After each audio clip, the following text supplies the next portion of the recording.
Pollution ہے اس سب کو بارش جو ہے اس کو صاف کرتی ہوئی نیچے لے آتی ہے، اور پھر اس کو لے جا کر سمندر کے اندر ڈال کر، اور پھر ڈسٹیلیشن وہاں سے شروع ہوتا ہے، اور وہ سارا گند وغیرہ جو ہے وہ سمندروں کے اندر رہ جاتا ہے، اور پھر بالکل صاف بخارات جو ہیں، بالکل صاف پانی جو ہے وہ اوپر جاتا ہے۔ تو یہ سائیکل ہے جو چل رہا ہے،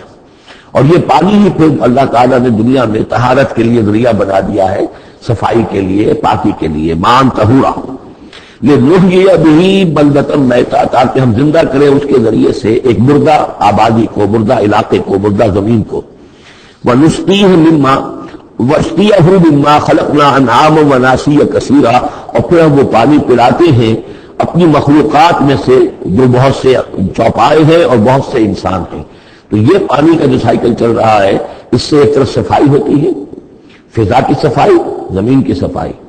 اشخاص اور افراد بھی پھر اپنی صفائی نہانے دھونے کے لیے استعمال کرتے ہیں۔ اس کو ہمارے یہاں کہا جاتا ہے یونیورسل کیریئر۔ پانی کہیں کنزیوم نہیں ہوتا باڈی کے اندر،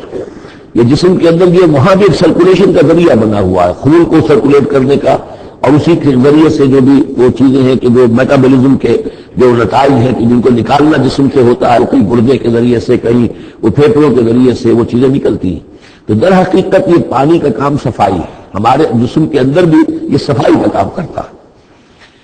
وَلَقَدْ صَرَّفْنَا بَيْنَهُمْ لِيَذَّكَّرُوا، اور اس کو ہم نے گردش میں رکھا ہوا ہے لوگوں کے مابین۔ یہ پانی گردش، یہ جو میں نے عرض کیا تھا اس سے پہلے بھی، واٹر سائیکل جو ہے کہ یہ پہاڑوں کے اوپر جا کر جو ہے یہ اوور ہیڈ ٹینکس بن جاتے ہیں، یہ گلیشیئر سے بڑے بڑے کروڑ ارب ٹن جو ہے اس وہاں پر وہ برف پڑی ہوئی ہے، وہ پانی ہے۔ اب یہ کہ اگر آپ کو سٹور کرنا پڑتا ہے اتنا پانی، تو کس طرح کے سٹور بناتے اور کیسے ٹینک بناتے، لیکن وہ پانی وہاں پہ رکھا ہوا ہے، اوور ہیڈ ٹینکس ہیں، کتنی اونچائی پر ہے۔ اب کوہ ہمالیہ کے اوپر جو ہے تو گویا کہ ہماری اس سطح سے 6 میل اوپر ہے وہ، اب وہاں پر وہ پانی ہے پڑا ہوا ہے، اب وہ اپنی اسی کشش ثقل جو ہے زمین کی، اس کے تحت وہ پھر پانی پگھل رہا ہے، نیچے آ رہا ہے، آتا ہوا وہ سمندر میں پہنچ جاتا ہے، پھر وہاں سے اس کی وہ ویپس نل کے اوپر جاتے ہیں۔ صرفنا بینہم، ہم نے اسے گردش میں رکھا ہوا ہے لوگوں کے مابین، لیذکروا، تاکہ وہ اس سے نصیحت اخذ کریں۔ فابى اکثر الناس الا کفورا، لیکن اکثر لوگ انکاری ہیں، وہ تو سوائے کفران نعمت کے کوئی اور روش اختیار کرنے کو تیار ہی نہیں ہے۔ وَلَوْ شِئْنَا لَبَعَثْنَا فِي كُلِّ قَرْيَةٍ نَذِيرًا، اگر ہم چاہتے تو ہر بستی میں ایک نذیر بھیجتے، لیکن ہمارا قاعدہ یہ ہے کہ ہم بستیوں کے مرکزی مقام پر، یہ آج اگلی صورت کے اندر جا کر کہ یہ مرکزی مقام میں ہم رسول بھیجتے رہے، یہ نہیں کہ ہر بستی میں بھیجیں۔ وَلِكُلِّ قَوْمٍ هَادٍ، ہر قوم کے لیے تو ہے، لیکن یہ کہ ہر بستی میں ہو، اب یہ نہیں ہے۔ اللہ تعالیٰ کا طریقہ یہ ہے کہ جو بھی علاقہ ہے جو اس کا ثقافتی، علمی، تہذیبی، سیاسی مرکز ہے، اس میں رسول کو بھیج دیا، کیونکہ باقی لوگ در حقیقت انہی کے متبعین ہوتے ہیں، انہی کے فالوورز ہوتے ہیں، انہی کی پیروی کرنے والے ہوتے ہیں۔ فَلَا تُطِعِ الْكَافِرِينَ وَجَاهِدْهُمْ بِهِ جِهَادًا كَبِيرًا، تو اے نبی آپ ان کافرین کی بات، کافروں کی بات مت مانیے۔ دیکھیے اطاعت دو معنی میں ہے، اطاعت ایک یہ کہ کسی نے حکم دیا اور آپ نے اس کی بات مان لی، یہ بھی اطاعت ہے کسی نے مخلصانہ انداز میں آ کے مشورہ دیا،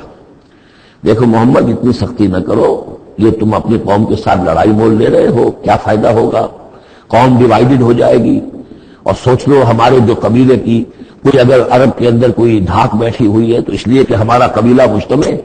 اب اس طریقے سے تم نے جو معاملہ کر دیا، بھائی کو بھائی سے کٹوا دیا اور والدین سے بیٹوں کو جدا کر دیا، تو اس کا کیا کام ہم نے، اس سے بہتر ہے صلح جوئی ہونی چاہیے، اور مل جل کر کوئی بات کیجیے ایسی کہ جس سے صلح ہو جائے، کچھ آپ اپنی منوا لیں، کچھ ان کی مان لیں۔ اس قسم کا باقاعدہ کردار جو ولید بن مغیرہ کا کردار یہی تھا، اور وہ یہی چاہتا تھا کہ کسی طریقے سے یہ تصادم ختم ہو اور کسی ٹرمز کے اوپر مصالحت ہو جائے۔ تو بار بار جو کہا جاتا ہے فلا تطع الکافرین، تو کیا معنی حضور کون سے کافر کی اطاعت کرنے کے لیے مدد ہے؟ لیکن ایسی بات ایسی ہوتی ہے کہ جس کے بارے میں کسی وقت جب کہ آدمی کسی شدید دباؤ میں ہو تو بڑبڑائے طبع بشری ہو سکتا ہے کہ طبیعت جو ہے کچھ اس کی بات سننے کی طرف تو مائل ہو ہی جائے، جیسا کہ ہم سورہ بنی اسرائیل میں پڑھ چکے ہیں، وَإِن كَادُوا لَيَفْتِنُونَكَ عَنِ الَّذِي أَوْحَيْنَا إِلَيْكَ لِتَفْتَرِيَ عَلَيْنَا غَيْرَهُ وَإِذًا لَّاتَّخَذُوكَ خَلِيلًا، یہ لوگ تو تلے ہوئے ہیں کہ آپ کو بچلا دیں اس چیز سے کہ جو ہم نے آپ پر وحی کی ہے، کہ آپ کچھ اور گھڑ کر ہماری طرف منسوب کر دیں، پھر یہ آپ کو دوست بنا لیں گے، جھگڑا ختم، لڑائی ختم ہو جائے گی۔ لڑائی تو ان کو ہماری آیات سے ہے، ہمارے قرآن سے ہے، ذاتی آپ کو کوئی جھگڑا نہیں ہے۔ لیکن یہ کہ فرمایا وَلَوْلَا أَن ثَبَّتْنَاكَ لَقَدْ كِدتَّ تَرْكَنُ إِلَيْهِمْ شَيْئًا قَلِيلًا، اور اگر ہم نے ہی آپ کو جمائے نہ رکھا ہوتا تو اے محمد صلی اللہ علیہ وسلم ممکن تھا کہ آپ کچھ نہ کچھ ان کی طرف جھک ہی جاتے. تو یہ جو دباؤ تھا شریف اس کا اندازہ کیجئے اس سے. تو فرمایا جا رہا فلا تطع الکافرین، اب کی باتیں بھی بس سنیں. اس قسم کی کسی بات کے لیے آپ جس کو کہتے ہیں کہ لینڈ این ایئر، کہ آپ اپنا کان اس کو دیں کہ وہ آپ کے کان میں آ کر یہ بات کر دیں، یہ بھی نہ کریں. اس کی بھی آپ اس کا موقع نہ دیں. وجاہدہم بہ جہادا کبیرا، اور آپ ان کے ساتھ اس قرآن کے ساتھ جہاد کیجئے. یہ قرآن تلوار ہے، اس کے ساتھ جہاد کیجئے اور بڑا جہاد کیجئے. یعنی مکے میں جو جہاد ہو رہا ہے 12 برس تک جو ہوا ہے وہ تلوار والا جہاد نہیں تھا، وہ قتال نہیں تھا، وہ جہاد بالقرآن تھا. یہ بہت اہم موضوع ہے جس میں میری تقریر موجود ہے، کتابچہ موجود ہے،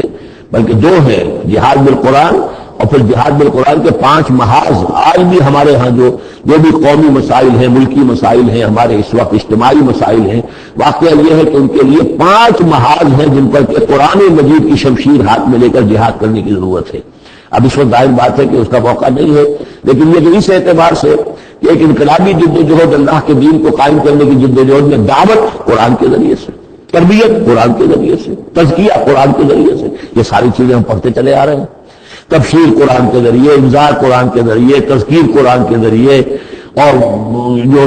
سینوں کے اندر کے جو روگ ہیں ان کا علاج قرآن سے، شفاء لما فی الصدور، نصیحت قرآن سے، یہ سارا قرآن سے.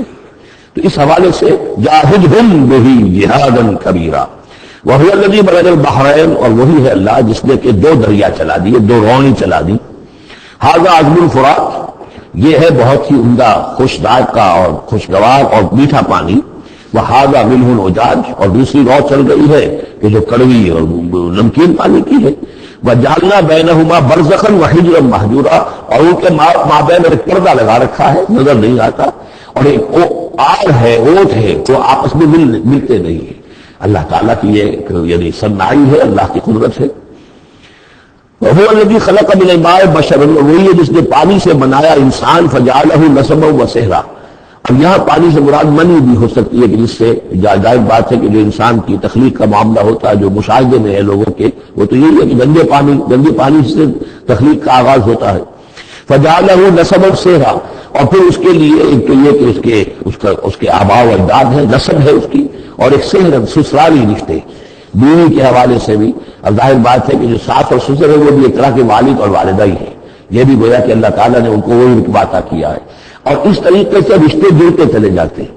ورنہ کیا ہوتا کہ ایک ہی خاندان کے رشتے جو ہیں وہ چلے جا رہے ہیں اور آئسولیٹڈ ہو رہے تھے خاندان. لیکن یہ کہ جب یہ رشتے ہوتے ہیں شادی بیاہ سے تو وہ خاندانوں کے مابین ناطے بن جاتے ہیں، رشتے ہیں اور ناطے ہیں. اور اس طریقے سے تانا بانا جو ہے اس میں نوع انسانی کو اللہ تعالیٰ نے بن رکھا ہے.